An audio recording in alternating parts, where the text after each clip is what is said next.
নিজের হস্টেলের ঘরে নিয়েই এসেছিল যে তখনই হস্টেলের আলো চলে গেল।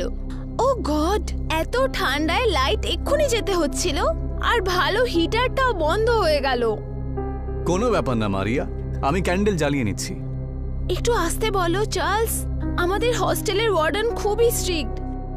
যদি উনি ভুল করে তোমার আওয়াজ শুনতে পায় না তাহলে আমাকে এক্ষুনি হস্টেলের থেকে বাইরে বার করে দেবেন। চার্লস হাসতে হাসতে ক্যান্ডেল জ্বালিয়ে দিল। হঠাৎই চার্লস চিৎকার করে উঠল, তুমি পাগল তো হয়ে যাওনি? চিৎকার করে কি পুরো হস্টেলকে জাগিয়ে দেবে নাকি? এটা আবার কি ধরনের মজা হলো? চার্লস কাঁপতে কাঁপতে আঙুল দিয়ে ছাদের দিকে ইশারা করলো।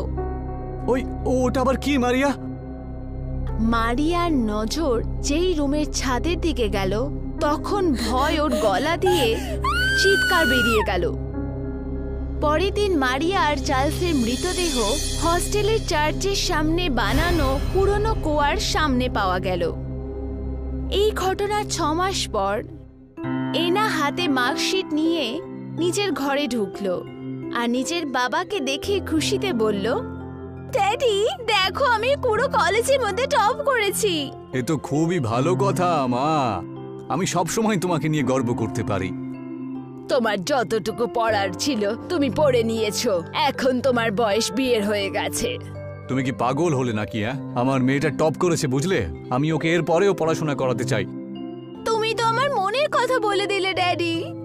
আমি কলেজে তোমার অ্যাডমিশনের ব্যাপারে কথা বলেছি, কিন্তু তোমাকে ওখানে হস্টেলে থাকতে হবে। তা তুমি থাকবে তো?